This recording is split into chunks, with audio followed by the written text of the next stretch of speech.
ጀግናው አትሌት ገለቴ ቡርቃ ትናንት በሰይፉ ሾው ላይ ቀርባ ባለቤቷ የፈጸመባትን በደል ስትናገር ለሰማ ሰው በእርግጥ ኢትዮጵያ ውስጥ ሕግ አለ ፍትህ አለ ብሎ እንዲጠይቅ የሚያስገድድ ነው። ትራንስፖርት ላይ ነው የተገናኘ ነው። የላዳ ሹፌር ነው። እዚህ ቦታ ላይ ነው የተገናኘ ነው። በሰላም በቃ አድርሶኝ ይመልሰኝና በገንዘብ ከፍላለሁ። አንድም ቀን ማስቀርቼበት አላቅም እያለ መጨረሻ 1999 ላይ ለጓደኝነት ጠየቀኝ። እስከ ዛሬ ድረስ መልካም ጉዞ አድርሶኝ ገንዘቡን ወስዶ ይሄዳል።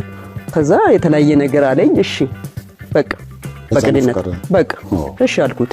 ከዛ 2000 ተጋባል። መንግስት የሸለማትን ጨምሮ በላቧ በጥረቷ ካገኛቻቸው ከሰራቻቸው 11 ቤቶች ውስጥ 10 ይሽጦባታል።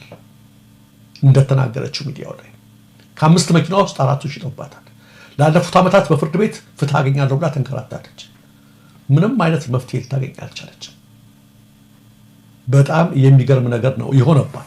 እዚህ ላይ መለስ ዜናዊ በደራርቱ የትዳር ውዝግብ ውስጥ ገብተው ያሳለፉትን ፍርድ ማስታወስ ሳይሻል አይቀርም።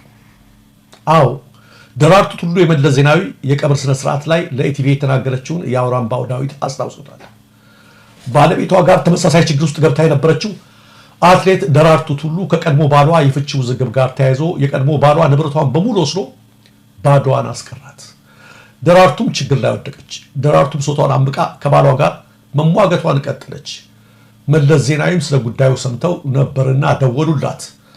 መለስ ነኝ፣ ቢሮ ድረስ ፈልግሻለሁ፣ አሁኑን ነይ አሏት። ቢሮ እንደደረሰችም የገጠማትን ችግር በዝርዝር እንድትነግራቸው ጠየቋት። በጨዋነት የምትታወቀው ደራርቱ ግን ባሌ በደለኝ ብላ መናገር አሳፍሯት ከመናገር ተቆጠበች። ሆኖም መለስ ስለ ጉዳዩ ከሳምንት በፊት እንደሰሙና ነፃ ሆና ዝርዝሩን እንድታስረዳቸው ደግመው ጠየቋት። የሰሙትን ሁሉ በዝርዝር ደገመችላቸው።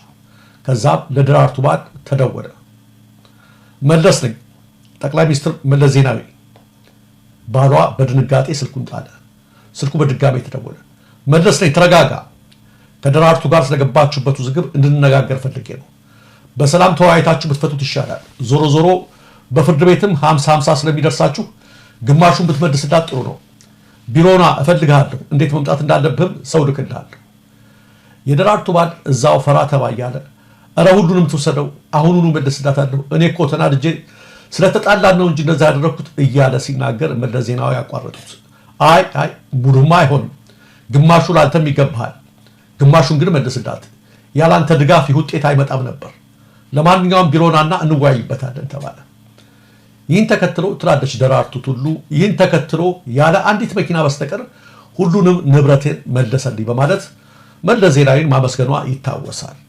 የገለቴ ቡርቃ ባለቤት ከላዳ ታክሲ ሾፌርነት ተነስቶ ይህን ሁሉ ሲወስድ ቢያንስ ግማሹ ለእርሷ ይገባታል ብሎ ማሰብ ማንን ገደለ? ሕግ በጉልበተኞችና በጉበኞች እግር ስር ስትወድቅ ፍትህ በአደባባይ ፀሐይ ትረገጣለች። የአደባባይ ፍርድ እየሰጠሁ አይደለም። የአትሌት ገለቴ ጉዳይ ግን በገለልተኛ የፍትህ አካላት ሊታይ ይገባል፣ ወይም ኬዙን የያዙት ዳኞች ሊለወጡ ይገባል። በታጠረ መስመርና በተጻፈ ቀለም ብቻ ፍርድ ማሳለፍ ዳኝነት አይደለም። አንድ ዳኛ ከትምህርቱ ባሻገር ህሊና የተባለውን ትልቁን ዳኛ ካልተጠቀመ ከተራ እንጨት መሰንጠቂያ ማሽን አይለይም። ፍትህ ለጀግናዋ አትሌት ለገለቴ ቡርቃ። ይህ በእንዲህ እንዳለ ጉዳዩን አስመልክቶ የኢትዮጵያ አትሌቲክስ ፌዴሬሽን ፕሬዝዳንት አትሌት ስለሺ ስህን ገለቴ ቡርቃ አደባባይ ወጥታ ጉዳቷን ተናገረች እንጂ ሌሎች ተመሳሳይ በደል የደረሰባቸው ብዙ አትሌቶች አሉ ሲል ተናግረዋል። ፌዴሬሽኑ ላለፉት 3 ወራት ይህንን ለመከላከል የሚያስችሉ ስራዎችን ስንሰራ ነበር።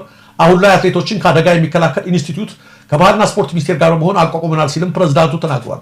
ብዙ የተጎዱ አትሌቶች አሉ፣ ብዙ ገለቴዎች አሉ፣ በወንዶችም አትሌቶች ላይ ጭምር ነው አደጋው ያለው። ይህንንም ለማስቀረት እየሰራን ነው ብለዋል።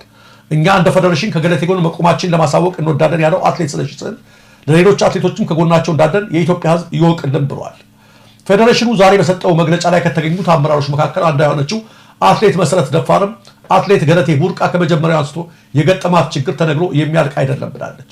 ለሀገሯ ያን ያህል ዋጋ የከፈለችው አትሌት ከ2010 ዓ.ም ጀምሮ የገጠማትን ችግር ለመፍታት በፍርድ ቤት ስለማንከራተቷ በቅርበት አውቃለሁ ያለችው የኢትዮጵያ አትሌቲክስ ፌዴሬሽን ምክትል ፕሬዝዳንት አትሌት መሰረት ደፋር ሕግ ለዚህች ሀገር ባለውለታ ትክክለኛውን ፍትህ እንዲሰጣት እጠይቃለሁ ብላለች።